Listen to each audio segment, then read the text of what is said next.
Welcome back, Fantasy Fiction Fanatics. It's great to see you again, and I hope you're doing well.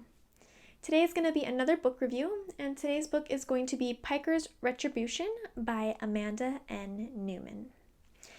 So before I go ahead and get started on talking about the book, I just would like to do a little spoiler alert in the fact that this is book 2 of this series. So if you are interested in wanting to know a little bit about this book and this series, and you don't want to have there be any spoilers, you might want to check out my review on book 1 instead of this particular book. I will leave a link either down below or somewhere in the cards for you to click on it over to go ahead and check out that particular review. But just be aware that this is of book 2, and so anything from book 1 might possibly be spoiled for you here. Okay, let's go ahead and get started. Piker's Retribution is mainly about a girl named Tyra, who is part of this Piker group. And her father before her was a Piker before he was killed, and a Republic soldier ended up being the one that killed him. And so even though it's 8 years later since this happened, Tyra has this huge amount of hate and hurt over her dad's death and does not want to have anything to do with anything that's connected to the Republic. And that includes slaves. But unfortunately, the head of her Piker group has decided to purchase 2 slaves for their particular group. And so it's about Tyra and how she is dealing with the fact that slaves and, by extension, her feelings are the Republic is being invaded into her space. Okay, so let's go ahead and get started on my thoughts. So first, I'll go ahead and mention the things that I did like. So the first thing that I really like about this book is that I find that it's still really engaging as a world. So this particular world that Newman has made is really, really interesting. I really like how she's got, the Republic side of things, and then she's got the Outback side of things.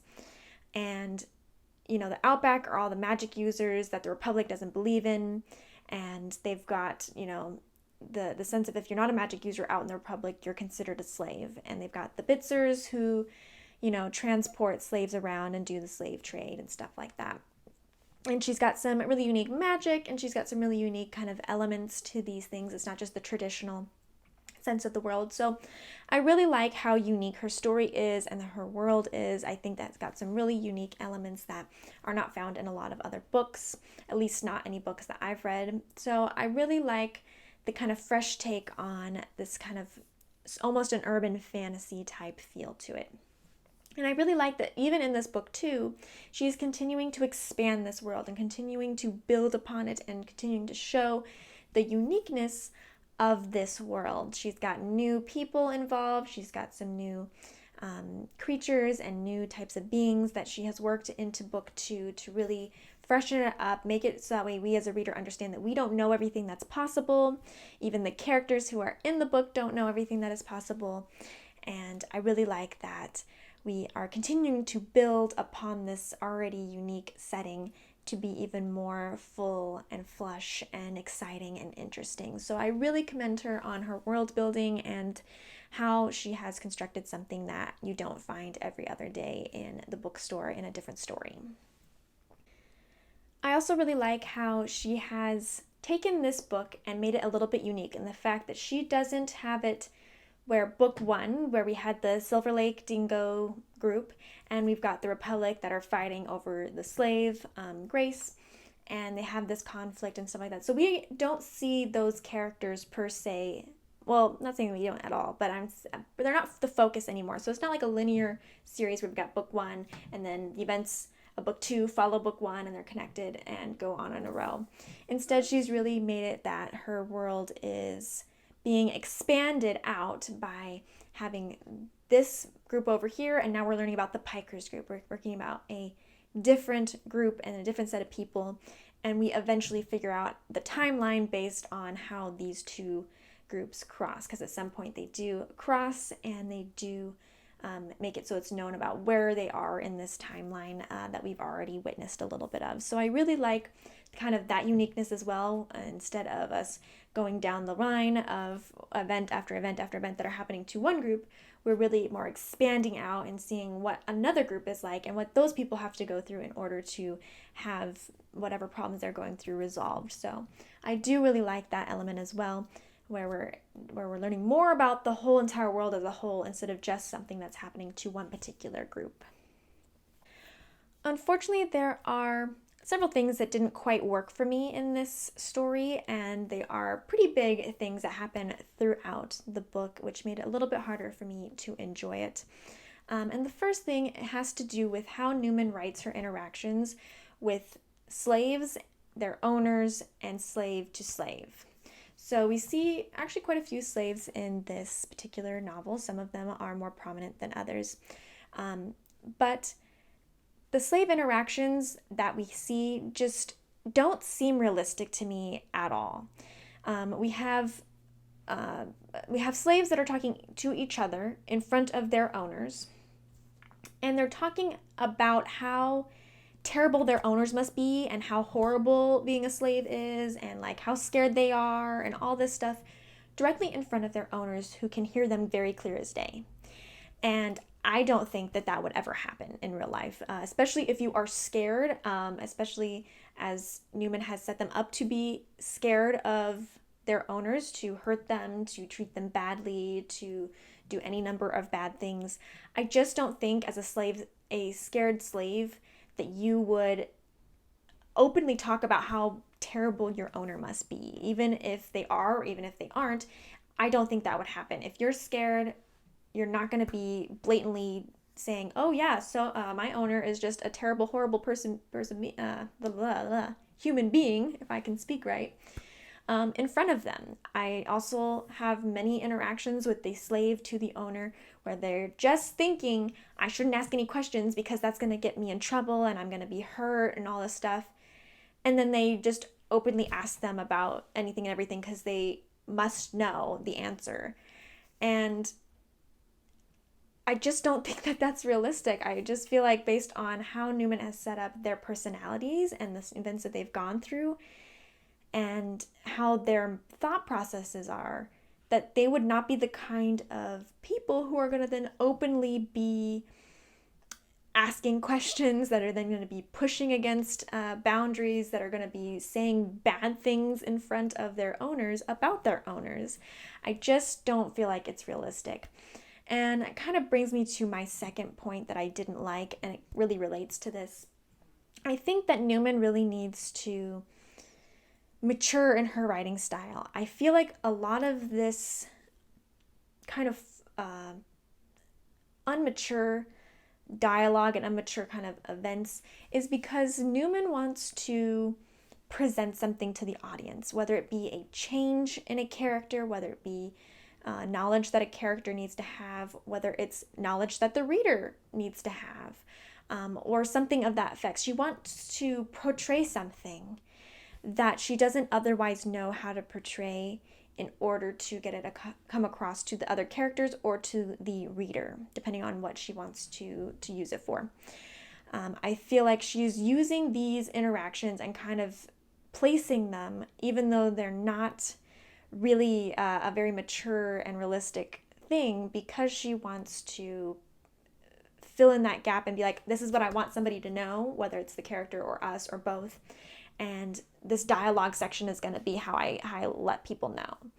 But unfortunately, it's causing the story, at least for me, to be less realistic and less mature, because I feel like the events that are happening are not something that would actually happen, and is not done in a very realistic, reliable way. I think she needs to kind of mature and figure out a way that she can let the audience know things without it having to be quite so in your face as a dialogue. So I think that it would just be helpful for her to, rework a little bit of this kind of these kind of scenes and really understand other ways to present information to the reader or to other characters, either through actions, either through, thoughts, something else that's not quite going to make it so that way people are literally talking about other people that own them and that they're scared of, and saying how horrible they must be and that there's no way that they can be a good guy, and that, oh, I think this person's going to do this to me right in front of their face. Like, it just does not seem like something a scared slave would do at all, in my opinion. And last but not least, I think the main character of Tyra is a good character, and I think that she I understand what Newman is trying to make of Tyra, to make her be a very good person who just has a lot of sadness and rage over the death of her father. However, I don't really feel like Tyra's motivation and her actions make total sense. That I don't think my sentence even made total sense, but I mean that what she's doing and how she's feeling don't mix and don't connect, and so I don't totally believe her motivations and totally feel like it works.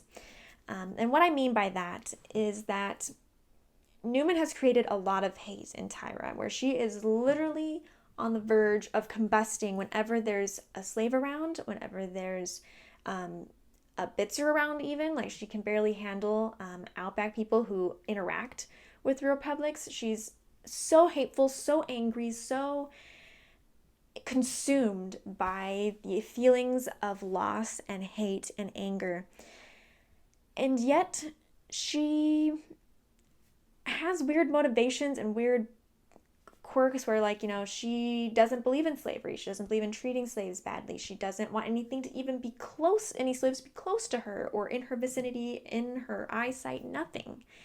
And I can understand if Newman had made her hatred for Republic soldiers, and that's really the focus of it, is that she wants to go and, kill all the government of people or all the Republic soldiers or whatever.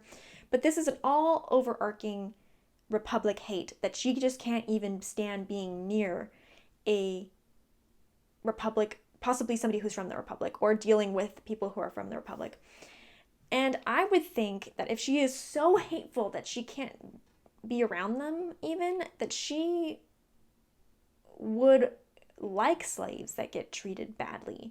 She would like that, people hurt people, that other people, Outback people, hurt those that are from the Republic. That she, would want to possibly even be around slaves just so she can treat them poorly, because this hate is all consuming and all just enraging for her. You would just think that, in my opinion, that her motivations would be to be a horrible person to anybody and anything Republic. And that she would like the Bitzers that capture slaves and treat them poorly, So I understand that Newman was trying to make her someone who has a lot of hate and a lot of anger, but is still a good person. I totally understand that. And as the book goes on, I do feel like that is portrayed very nicely, but I just feel like with how the events go and how much hate Tyra has, that it just doesn't quite fit for me. I don't really feel the jive of the hate and the good person inside. If she was shown a lot more to be where she sympathizes with the slaves and doesn't hate the slaves, she's just mad because of the Republic,